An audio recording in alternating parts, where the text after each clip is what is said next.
Brahma Gurur Vishnu Gurur Devo Maheshwara Gurur Sakshat Parabrahma Tasmai Shri Gurave Namah.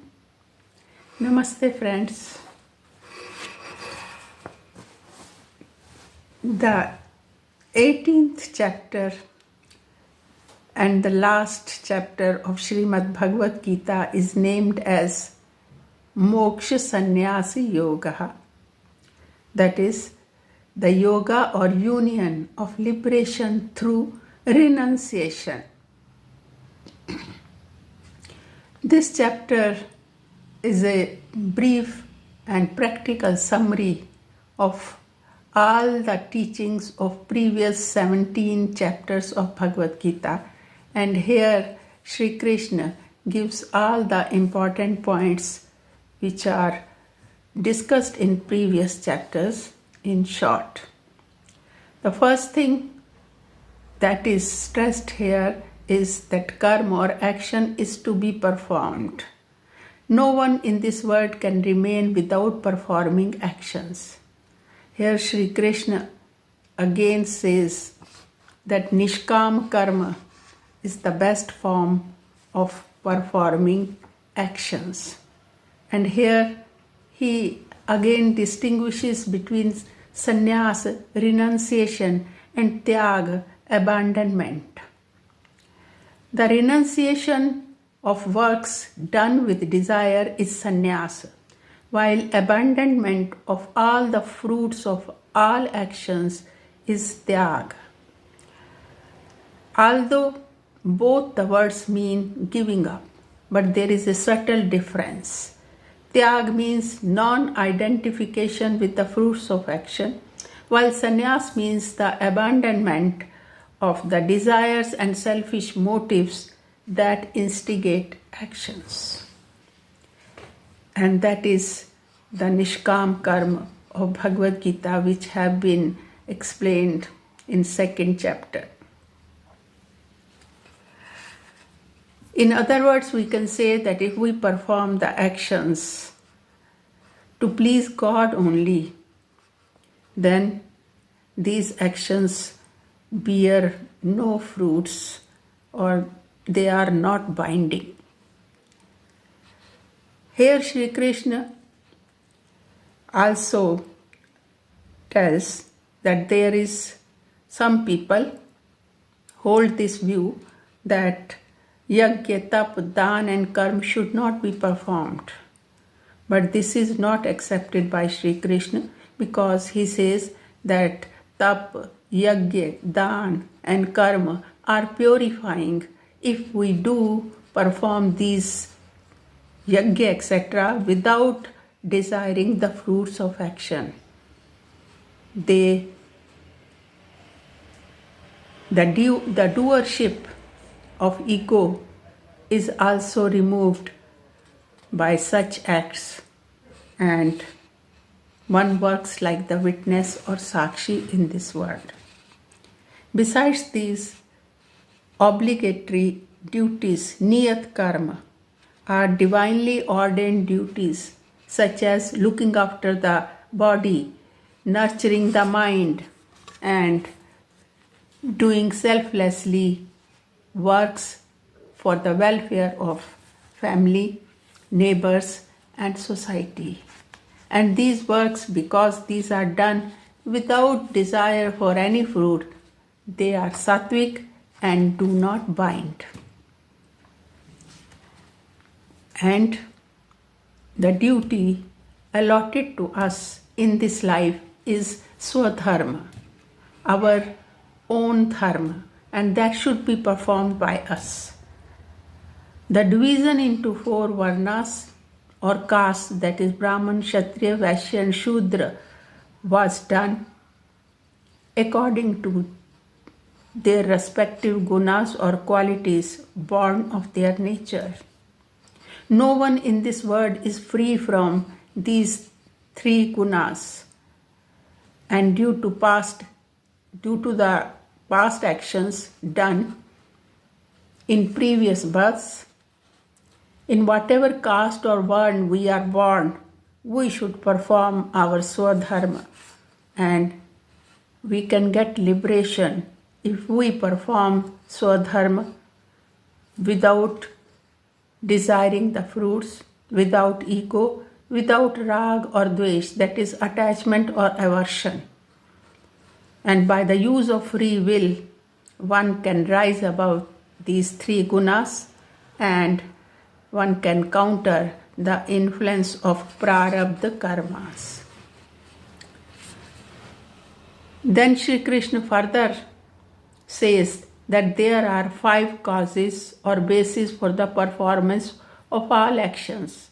That is human body, then there is agent or ego, man and buddhi, mind and intellect, 5 pranas and 10 sense organs.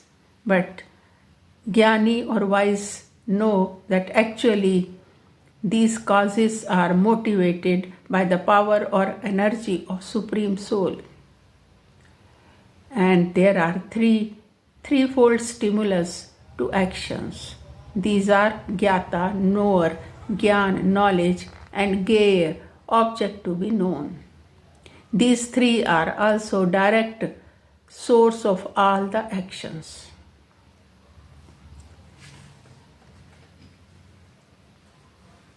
In previous chapters, Sri Krishna has explained the influence of 3 gunas, that is Sattva, Rajas and Tamas, which are born of Prakriti or matter, and due to their influence, the different behavior and conduct in this world of different people can be seen. And here also Sri Krishna describes that there are 3 kinds of Jnana, Sattvic, Rajas and Tamas, 3 kinds of Karta, that is doers, Karma, actions, and Sukh, happiness, and 3 types of intellect or Buddhi. These are explained so that one is able to introspect and know where one stands. If one is predominated by tamas gunas, then he should try to improve and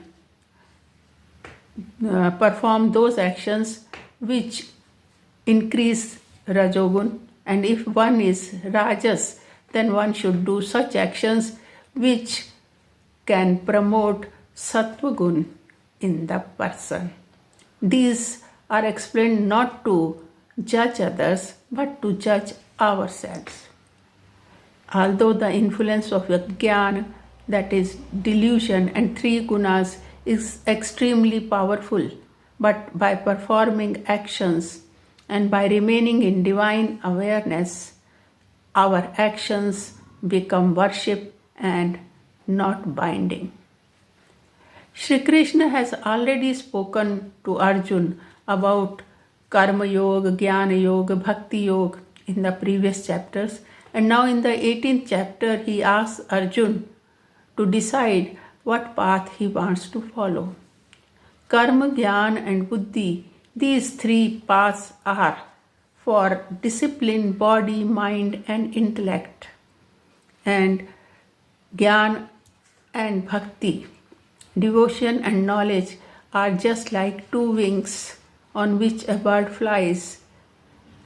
And when a person performs actions with knowledge and with devotion and without desiring the fruits, just to please God, then those acts become worship only.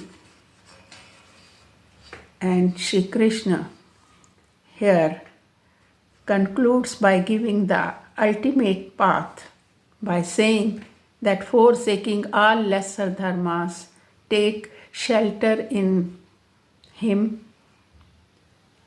Here, by dharma, as we have discussed in the first and second chapter, dharma means the essential quality of a thing, And the essential quality or essence of human beings is soul or Paramatma. Because without the power of energy of self or Paramatma, no one can perform any action in this universe. Therefore, one should try to know oneself. That is the primary duty of every human being. And if one is doing this, then all the lesser dharmas towards society, family are taken care of by God Himself. And Sri Krishna says that one should not worry. He takes care of all the lesser duties of His devotees. And secondly, Sri Krishna says that take refuge or shelter in me. What does it mean? It means that you surrender and dedicate all the actions to God. Whatever we do, whatever we perform in this world, that is also by the power or energy of Supreme Soul. We are not the doers. So if we surrender ourselves and dedicate all actions to Him, then we are free of all the karmas, and slowly that person becomes very positive in attitude. His negativity vanishes, and by the grace of God, ultimately he realizes his ultimate goal. And goal is the realization of one's own self. And Sri Krishna here promises to Arjun, and that promise for all the devotees, that whosoever with devotion offers one's actions, surrenders one's actions to God, and performs actions to please God, and who is always engaged to realize his own self, he is and he will be uplifted and enlightened like Arjun. So this is the ultimate promise of Sri Krishna to all the devotees, that they will be also uplifted and enlightened like Arjun. In the beginning of Bhagavad Gita, we have seen Arjun was in a very agitated state of mind and not ready to fight. But by the end of 18 chapters, now he says that he is enlightened, he is ready to fight, and he will follow the advice given by Sri Krishna. So all his delusion has disappeared. And Sanjay, the charioteer of blind King Dhritarashtra, who was watching with wonder all these divya forms of Sri Krishna, and who was listening and conveying it to Dhritarashtra, the conversation which took place between Arjun and Sri Krishna, he is full of ecstasy and with wonder struck, hairs standing. He declares at the end of Bhagavad Gita that the victory, goodness, and power will always rest on the side of God and His pure devotee. And with this, we end the Bhagavad Gita. And thank you so much, friends, for being with me in this video.